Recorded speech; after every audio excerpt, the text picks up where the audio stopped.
Hi guys, welcome back to the video. Today you join me down in Sully Bay, which is set in between Sully Island, which is up there on my left hand side, and then the bay goes round and gets to Hayes Point, which then goes on to the Bendricks and into Barry then. Was that a bite then? Might have had a bite then, it's only my first cast as well. Yeah, basically down here tonight to try for codling mainly, but I was down here about probably almost 2 weeks ago now, and I was fishing with my cousin and two of his friends, and my cousin managed to catch a codling, and I had a nice bass towards the end of the session, just under £5, which was a nice surprise in the winter. But I've been ill the past, well, quite ill the past week or so, picked up some sort of virus, so I haven't really had a chance to get out. The fishing hasn't been too brilliant, just the odd codling coming out really. Down towards Ogmore Way, down channel, it's been fishing okay, there's been a few rays coming out, plenty of whiting, straps, that sort of thing, and the dogs. But it's nice to persist at the cod, because you never know, you might get one of a better size, really, you might get a double, you never know. So we'll stick at it for a few hours now. It's low water pretty soon actually, in about 20 minutes. I've only just got down here, I was sat in the house, I was a bit bored, so I thought, why not get out? So here I am. So yeah, we'll give it a go, see if we can pull a few fish out. We've got a chance, obviously, like I said, codling, bass, get eels, thornies. You don't really, strange, you don't tend to get a great deal of other species down here, which is strange, yet Sully Island, you tend to get quite a large range of species, but down here for some reason, they don't get quite as many species, so there we are. I suppose it's nice because you don't really get pestered by the dogfish and that sort of thing and the whiting when you're trying for a cod. So fingers crossed. Like I said, I might have had a bite on my left rod there. I'm not sure if it is or not.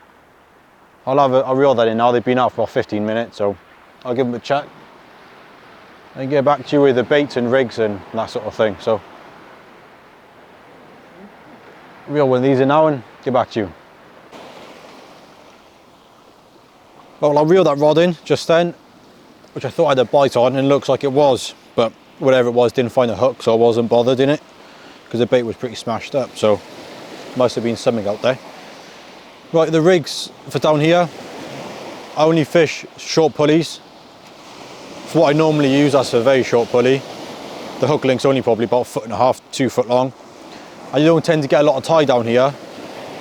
You do if you could cast them out right out there, but a lot of the time down here I find fishing in close tends to produce a lot of fish, especially when you're cod fishing and for the bass as well, specifically. So basically last time I was down here, when I had that bass, I was fishing as I would normally with a circle hook and a dongle with crab baits and worm, and I missed about 3 or 4 bites in a row that were good typical cod bites, or codling bites I should say, and I was missing every single one of them. I just could not connect to a single fish, and then eventually I connected to one of them and it was that bass, just under £5. So I thought, oh, use smaller baits. I was fishing half a crab and I still couldn't even connect to them. I was still missing bites. So this time I'm going to go back to how I would normally fish with a pennel. All I got with me today is frozen crab and ragworm. You can see there, if you can pick that up, literally just tiny little baits. You don't need to go big baits. And with there being not much tide, at least when that fish picks it up, it's going to be in its mouth. And hopefully set some hooks quick. So that's all I'm fishing today, just a crab and ragworm. Short pulleys, still fishing 7-ounce leads, because I think having a heavier lead tends to set the hook a bit better when there's no tide as well. So yeah, that's basically what I'm fishing, crab and worm. I have got rigs obviously with circle hooks on, in case I end up going back to that. Because I have tried it before where I've gone back to pennels and missed them and then go back to a circle and hooked them. But a lot of it, I think, in the day, it's in your head. So, yeah. So fingers crossed, we'll get a few fish out. I'm not expecting a great deal. The fishing has been dire recently in the Bristol Channel. Well, the Welsh side anyway. So, hopefully, I mean, it'd be nice to get one codling or a couple if we can. I wouldn't be surprised if we get a few straps as well. Tend to get a lot of thornies down here, but for some reason there hasn't been many about recently, which is quite strange. But we'll keep persisting. Like I said, I'm not going to fish much longer. I'll probably give it another 2 hours. Only come out for 2-3 hours, so I thought I'd bring the cameras because you never know in case I caught a few fish. So yeah, let's get the other rod change, get that bait out there. Like I said, I'm only fishing close. I'm literally only fishing about 40 yards out, 50 yards out at the most. Because a lot of the time they do come in. It's surprising how close in the cod and bass will go. And in close here, there's a bit of worm beds, some lug beds. So I think as that tide's coming in, the fish move in and start feeding over them beds of worms. So yeah, right, let's get this bait out there now and see what fish we can catch.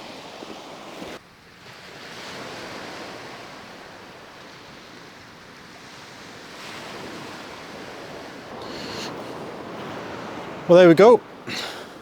Just starting to flood now, put some fresh baits out. Nice bite, typical cod bite, thumped over, dropped slack.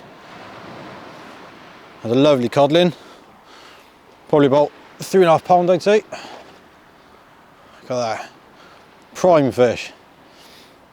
It's quite funny actually, because this season, even on the boats and along the shoreline, they've all been this sort of fish, this size of fish. There's been very few sort of 5 pound upwards.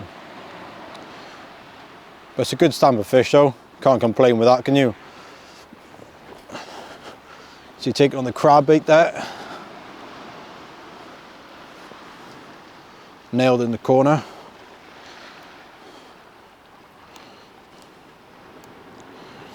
Your bait's out, little crab bait.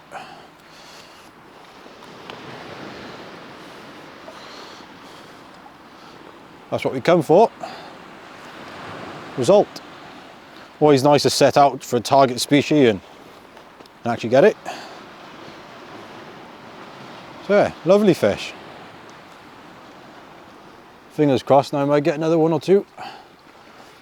That was really close in as well. That was probably literally about 30 yards out. Oh, not that for long either. Excellent. Let's get that rig baited back up. And fingers crossed we get some more.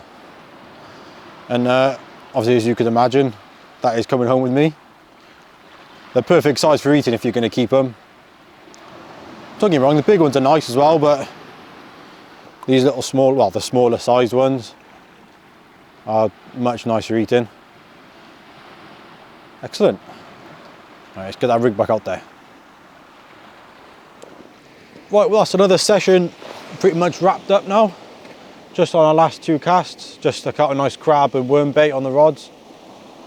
So we'll give them a bit of time and pack up and shoot off, I think. But at least we got what we come for. Nice prime codling. Nice chunky fish. No monster, but lovely to just see him anyway. The way cod fishing is these days, it's always nice to get them no matter how big they are. So lovely prime codling. Like I said, it's funny how this season you're not really seeing many like that. Well, 4 or 5 pound upwards. They all seem to be up to 3 pound, and they just sort of stops. Which is nice. Don't get me wrong, but it's nice to have a better chance of a few bigger fish now and then. But can't complain, I suppose. It's cod for what cod fishing is these days. You can't complain no matter how big they are. So, like I said, I was only coming out for a few hours, so I thought I'd bring the camera gear down. And yeah, I got a little video out of it, which is cool for the channel. So yeah, get these last 2 rods in a bit, give them about 10 minutes or so. So yeah, hopefully on the next video I'll got a few little sessions planned here and there. Might go back down West Wales again for the taupe and huss. I was even thinking of getting down to down the Gower, chase the flounders and dabs and white and that sort of fishing. So get a few things planned up. And get some more videos on the go, I think. But if there's anything else you guys want to see, even if it's just down to rig making videos or any how-to videos, just drop them in the comments below and I'll get some different types of videos made for you. But as normal, thanks for watching. Hope you guys enjoyed, and I'll see you next time.